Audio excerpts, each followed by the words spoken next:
Singh out of the red corner. He weighed in at 148 pounds, wearing white trunks with red trim. His record, 23 victories, no defeats, 1 no contest. 19 of those victories coming by way of knockout. From Atlanta, Georgia, Brian, the Assassin 2, Norman Jr.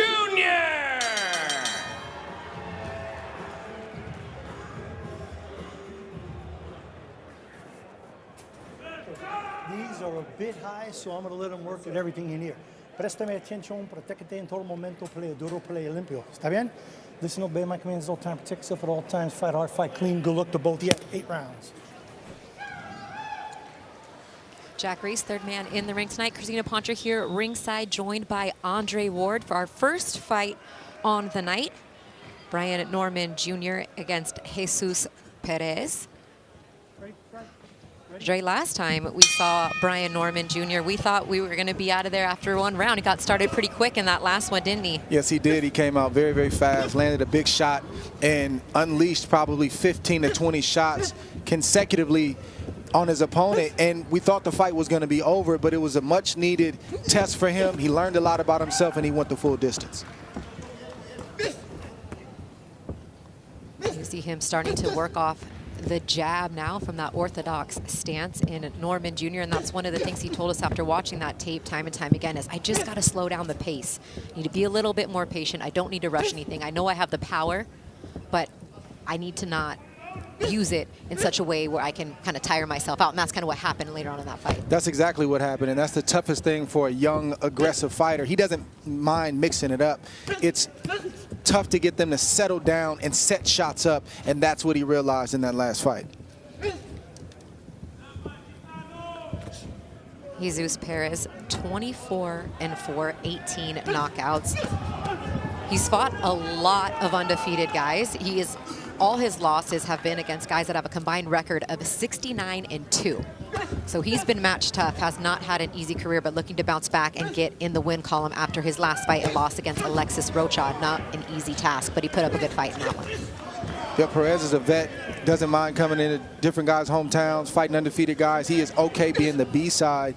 This is the most dangerous time for a young fighter on the way up who has a name, who's trying to build his name, to face a tough, rugged guy who really has nothing to lose. So Norman has to stay on point in this fight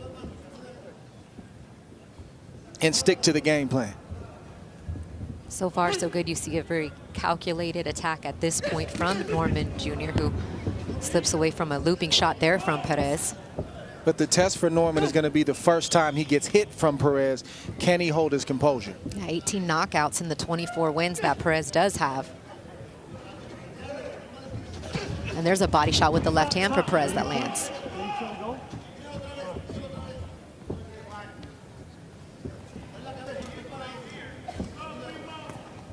Very easy for a young fighter like you just saw about 10 seconds ago to freeze on the ropes when a pressure fighter is coming forward, and Norman doesn't need to do that. He just needs to keep walking either to the left or the right to keep the legs of Perez moving, to keep him off balance just that much.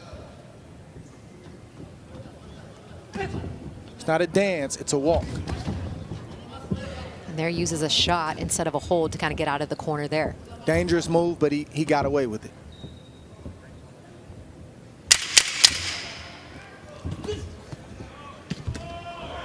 Nice combination up top, and then gets caught up with a few shots, but some that landed behind the head there from Perez. Let's listen into the corner of Brian Norman Jr. No, I heard you. I got you. What you looking like? What you looking like? You look like you fucking worried about his power, and I know you're not. You heard me? Stop moving so much to go fight. You heard me? Stop moving so much to make him go fight. You heard me? He ain't nothing to worry about. We ain't gonna worry about it. Go in there and get some. You got me? Hands up, go in there and get some. Push him back. You got me? Touch the left side of the body. You got me? So right now, let's see what he got, because you ain't even giving you touching me either way out. Yeah. Pressing on this one. Say you're gonna try to press it on this one. You press him, press him back. Yeah, press his ass back. Let him have what he wants. Give him what he wants. Make him respect you. Give him what he wants, make him respect you. All right, we got to hear everything loud and clear. The directions from his father and former professional fighter, Brian Norman Sr. Your thoughts, Trey? That's contrary to what he and his father told us they wanted to do in the fighter meeting, which was box and take his time. That type of conversation, that type of energy that his father is infusing in him is going to cause him to go right back there and start fighting when he's supposed to be boxing. I do like the part of the conversation where his father said, you seem to be giving him too much respect. I like that. He needs to remember that he's the boss, and I'm talking about Norman. He's the A side, he's the guy that's supposed to dominate this fight and obviously win. And I do feel like he came into that last fight, and what he even said too, that a lot of pressure. His top-ranked debut, he just signed to a big promoter, had his manager behind him, his first fight back after a layoff. So shaking off some of those nerves and taking the time in round one. But perhaps his father really felt like, you know, he doesn't bring anything that can pose you a risk. Go ahead and let him know that you're the big dog in there. Changes it up with that lead hand, kind of threw it like a hook instead of a jab on that combination, back to the stick. Yeah, Norman is getting a real good left hand going in this second round, and you notice when it starts to land flush right down the center of opponent's face, you know you got something working for you. Good shot right there from Norman, straight a little low, but a good move from the young fighter. And I do like how he's getting everything started with the jab, with that lead left hand, establishing that early and using it to set up the right hand, which we do know has some power.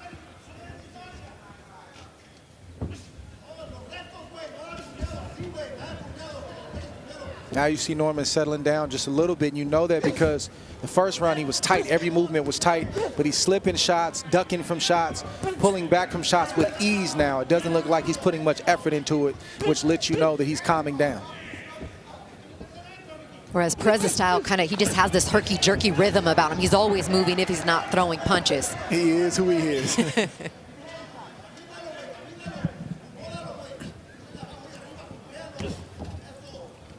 Stab jab a little more down to the body there for Perez. Comes around with the hook and gets caught with a counter left from Norman. Well, Perez got hit because he threw one shot, stayed out there, and the young fighter was able to counter him. If Perez is going to come forward, he's got to do it with a purpose. He's got to get in range, which he's in range most of the time. Let both shots go. You'll catch a few, but make sure you get yours off. One shot at a time won't do it. There's a nice left that got in there for Perez, and a right catching Norman pulling straight back there. So that's a good sweet sequence right there. Perez led the combination, got hit, but then he finished.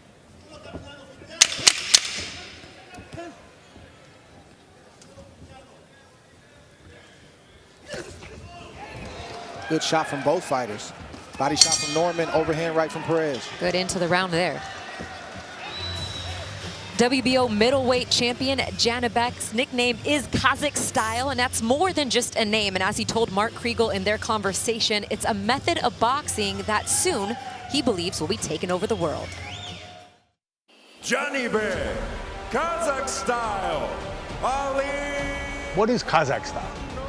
Ол тек қана былай айтқанда рингтің ішінде жүріп, төрт уылда төрт түрлі өнер көрсету. Ол яғни ішінде ближний ойда да бокстасу, артқа да бокстасу, алдыға да бокстасу, контратака жасау, контратакасын күтіп алып, оған қарсы атака жасау. Сол біздің қазақ стайл деп аталады. Ол Құдай қаласа елге, осы әлемге танылатын болады. Сондықтан да біз боксты, өзіміздің өнерді қазақ стайл деп атадық.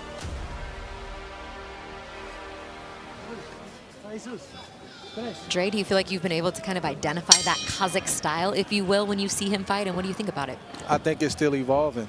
And we won't know fully what that style is until we see Janibek against top competition, because he's only had to be at a certain gear in all of his fights. But when he's forced to pull everything, you know, out of his repertoire and show us what that Kazakh style really is all about, I think we'll get a full display at that point.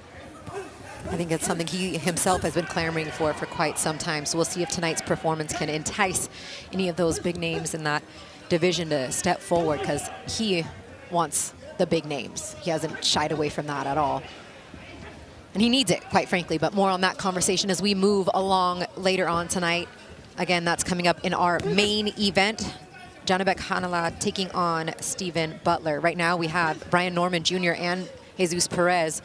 Good exchange at the end of round 2 there, Dre, but pretty much Norman Jr. in cruise control since the opening bell. Right, and I agree with his father. After 2 rounds going into this 3rd round, it doesn't take long for you to see exactly what a fighter is all about. Good shot right there from Perez. Perez is steady, he's gonna come forward, and when he feels comfortable, he's gonna throw. But Norman has way more from a skill set standpoint than Perez, and I think he can step things up, because if not, he's gonna keep giving Perez confidence, and Perez will take full advantage and keep throwing big shots. Well, one of the things he told us too when we spoke to him yesterday, Dre, was how much they wanted to emphasize on going to the body and the body attack, something he has not yet quite established yet early. Right, it's consistency, and that's what needs to really focus on. That's the difference between a professional and an amateur, just consistency. Can you take a game plan and be consistent all the way through? You see Norman do it, and then he gets away from it. Back to the stick for Norman. There gets out of distance, with the flurry coming from Jesus Perez, who is at that significant reach disadvantage, and Norman showing that without even having to defend with his gloves, simply just head movement and getting his head off the line. Yeah, but Norman's got to put that on display. The simple game plan for Norman: take control of the fight, come behind a double jab, and let both your shots go to the head and to the body. Go out, reset, and do it again. I mean, it's a simple game plan. He's not a lot of special effects that he needs to employ to beat Perez. But there's a lot of posing, meaning he's just standing in front of the opponent, not throwing punches. And at 22 years old, but this is his 24th professional fight in a very tough welterweight division. If you want to start to make some noise and start to step up and get some bigger fights, you got to make yourself look levels above guys like this. No disrespect to Jesus Perez, but he has big plans for his future, does Norman. That's right.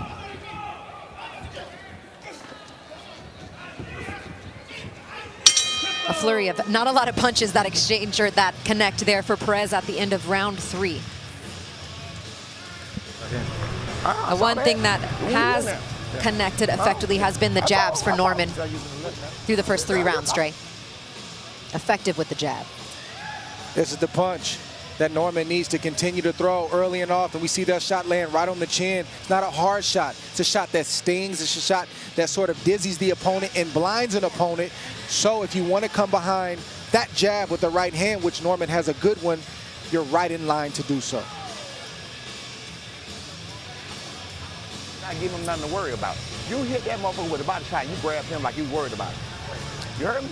You hit him with a body shot, whatever else, do the thing, brace, and catch him with something else. You heard me? Get the distance, working with something else. Look as if you're going to work. You understand? Body shot, work. And that's exactly what we were talking about. Dre said he told us he wanted to go to the body. He hasn't done it consistently, and his father kind of reminding him, hey, this is what we worked on. This is what we want to see you do. Translation of those instructions were, you're the boss. Go out there and act like the boss. You're not the B side. You're the guy that's supposed to win. You're the A side. Act like it.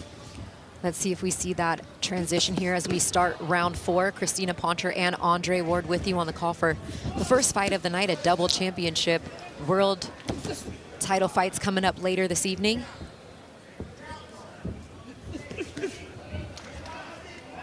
He's shown some nice defensive prowess. He's been able to show that he's mastered some of that distance, that timing that Perez is using, throwing those kind of wild shots. All that, as I say that, he gets clipped with the left hand. But he's turning it up offensively. Yeah, he's not getting touched with a lot of those shots, but he shouldn't be getting hit with even the ones he's getting hit with. It's more of Norman going to sleep and not being alert. And he's got to watch that, though, because Perez doesn't seem to be a big puncher, but he keeps climbing the ladder, he'll be facing bigger punchers. That head grazing with that shot. And the left hand, he has done a good job of varying it up, throwing it in a variety of ways. But that we've talked about the big right hand, and that's what he talked about, and he has hasn't really let it go. Hasn't really let it fly the way that we've seen him in the past.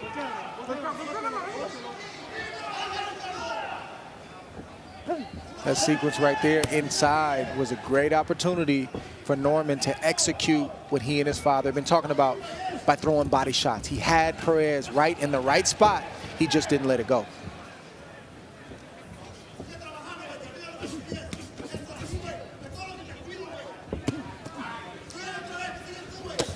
Down to the body there, but partially blocked by that elbow of Perez. And I think Perez has room to continue to pick up the pace. Believe in his offense. You're doing the tough work to cut off the ring and track Norman down, so you might as well punch when you get there. Not with one shot like that, but with both hands. Just like that. Good two-piece right there from Perez. One slightly missed, Norman the other landed. And it seems like Perez finds a little bit more success when he throws at the exact same time that Norman Jr. is throwing. That's when he's been able to catch him. And that's his game. That's what he has to do. He has shorter arms. He's not as quick as Norman, so he's got to catch Norman in between his shots, just like you mentioned.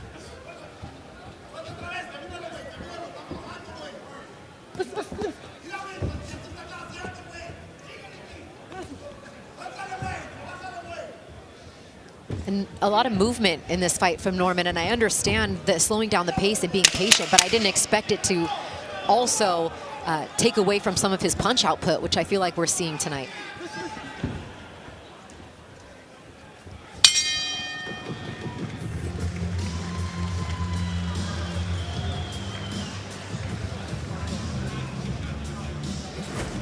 Coming up later tonight in our championship doubleheader broadcast, Jason Maloney taking on Vincent Astrolabio in a scheduled 12-rounder for that vacant WBO bantamweight world title. That could be a very entertaining fight for the first of our 2 world championship fights. And then that man right there, Kazakh style, Janibek Alimkhanalov, looking to make his 2nd world title defense of that WBO middleweight championship against battle-tested Stephen Butler of Montreal, Canada. That's coming up in our main event, scheduled for 12 rounds, starting at 7 p.m. Pacific time on ESPN.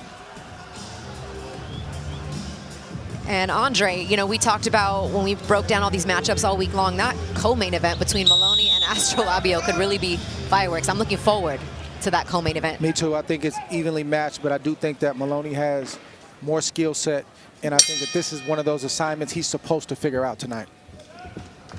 Let's see if things can get figured out for Brian Norman Jr. the way his father would like them to. He seems to continuously press his son about picking up the pace and stepping on the gas pedal as we turn to the second half of the fight, round 5. Down to the body with the left hand twice there for Butler.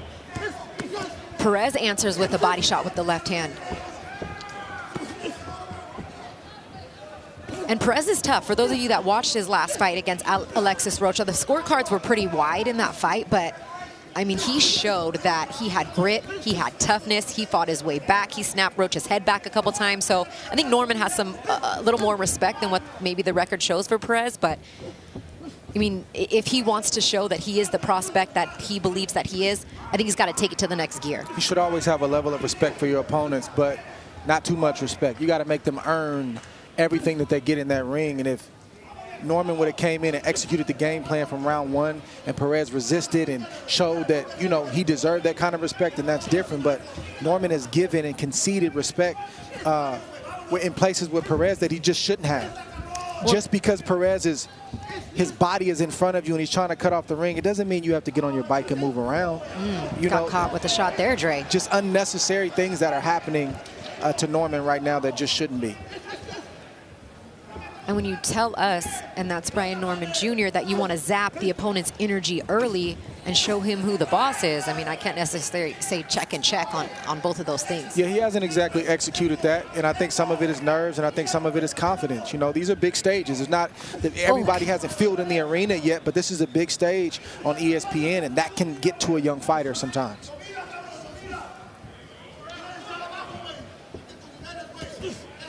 And Perez is playing his part. Pressing forward, taking the shots, like throwing his own shots, and trying to land as often as he can. Nice lead left hand once again for Norman, who for a second maybe thought about switching southpaw and then right back to orthodox. And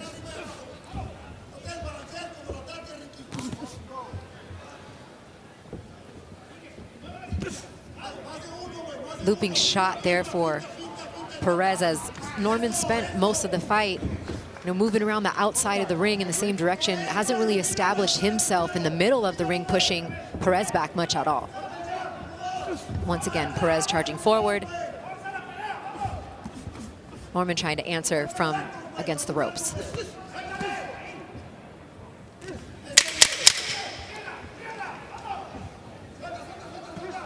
And the end of round 5 sounds and look this round a lot like the previous rounds have, Dre. Not a lot of wrinkles there from either side. Oh! Let me explain to you what you feed. You feed him everything that he wants. He's the type of fighter that wants to get in there and get gritty and come fight, right? He's like a hunter. He wants to come get his prey. The moving and shit you're doing, I want you to be that motherfucking hunter that, I want you to be that prey that when you come get me, it's like, yeah, I'm gonna give you what you want, and you make him go the other way. You understand? The game plan for Norman was to go down to the body early and often. He hasn't done that, but the few times he has, that's borderline shot right there. He's done some good work. You see another shot is going to be followed right there, and you see the reaction from Perez. Those kind of shots can paralyze you. Those shots drain you. They take your energy. That's what Norman needs to do more of for the duration of this fight. Yes, the fuck you do. Left hand. Stash.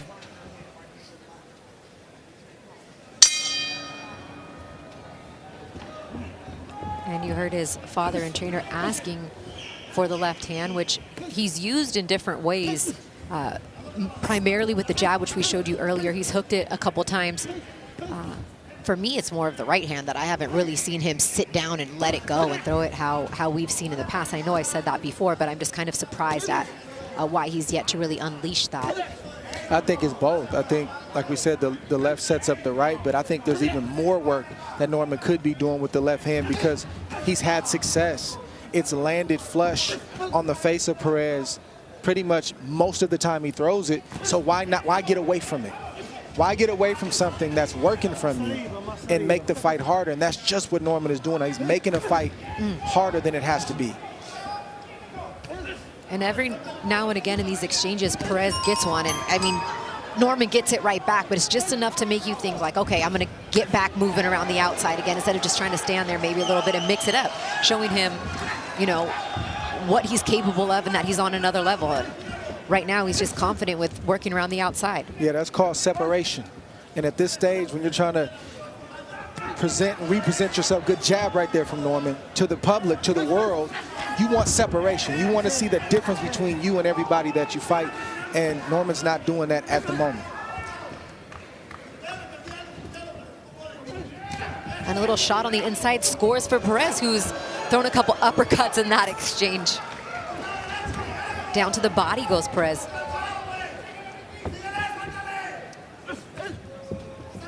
And Norman has been in, and I know sparring is different than a fight, but he's been in there with elite guys. He sparred the Boots Ennises. He sparred the Terrence Crawford. And he didn't get sent home. So he can hang with the upper echelon guys, at least in the gym. And you want to see that translate in these real fights. And not take shots like that. Pulling out after an exchange. Another sneaky uppercut gets in for Perez.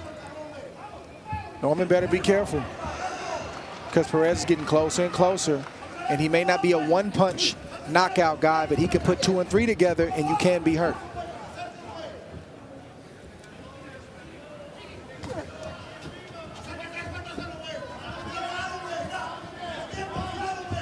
Perez with that lead left hand down to the body.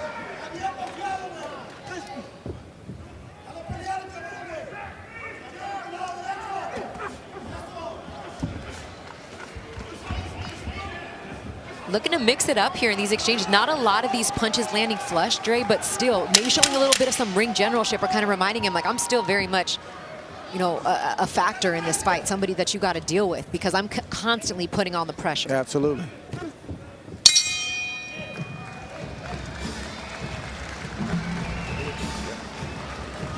One of the main reasons why we're here is that man right there, Gabe Flores Jr., Stockton's king, making his way to his locker room back in this arena where he had a spectacular performance, knockout performance here in 2019. It's been some, tumultuous waters since that point. He's suffered 2 defeats since then and is looking to rebound and get back in the win column. Do you think, Dre, he gets that done tonight? I think he does get it done tonight. As you mentioned, boxing is a very difficult sport. It's hard, especially on the way up when you got a name and everybody's gunning for you.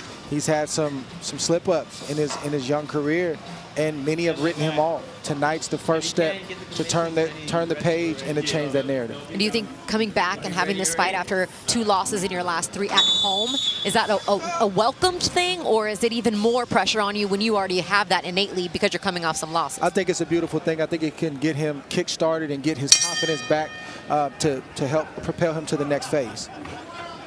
Spoken from a Bay Area native himself. Yes. Got to drive here in your own car, got to go home after this. I'm not complaining. A rare home game for you, Andre Ward. All right, penultimate round. This one's scheduled for 8. A fight that maybe we nitpicked a little bit about Norman Jr. I mean, he's pretty much won every round.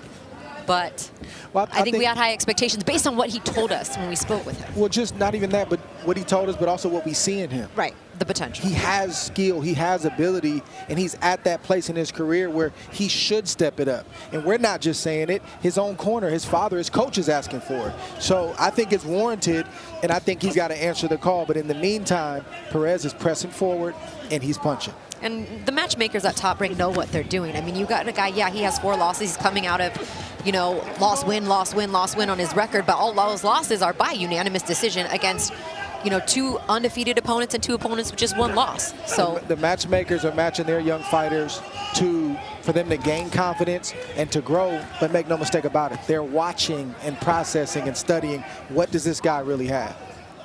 And I'm talking about Norman.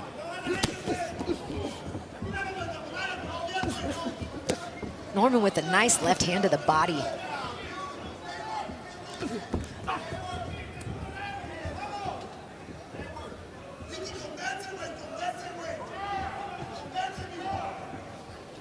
Back to the jab, 1-2 hook, and then right back answering is Perez.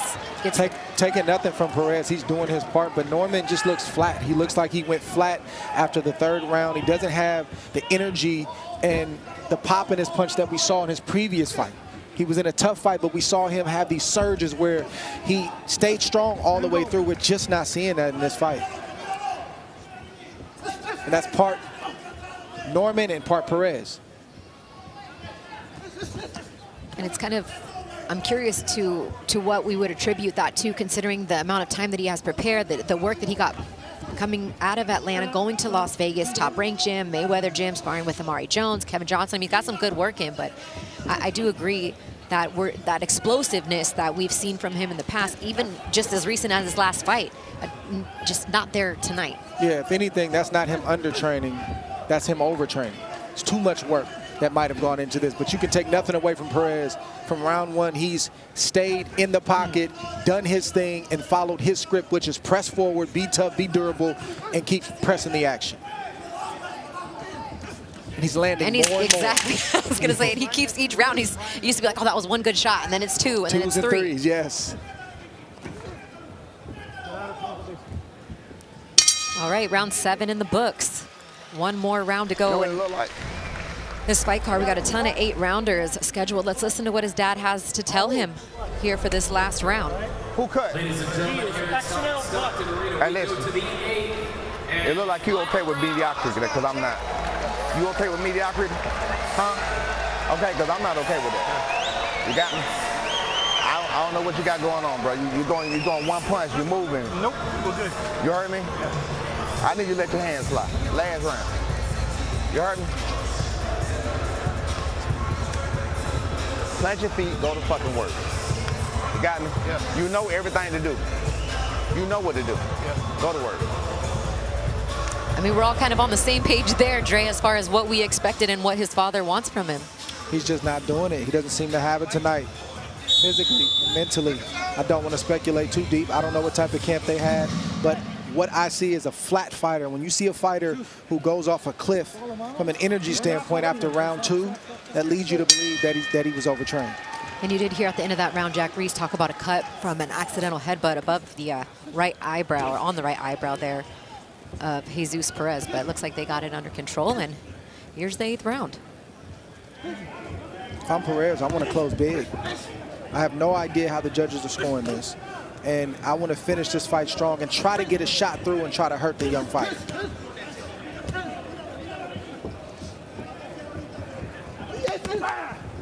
Nice shot there. Lands as Perez continuing to come forward, and Stock hooking that lead left hand like he has.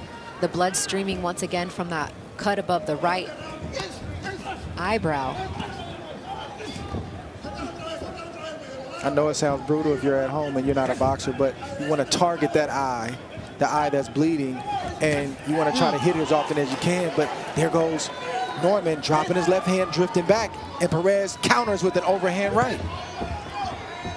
It's a nice counter shot. He saw that jab coming, and that jab has been peppering that side of his face all fight long. Good right hand from Norman, but an answer from Perez didn't land, but he tried. A nice body shot gets in from Norman there, and then there's a counter stick shot from Perez. Good exchanges from both men.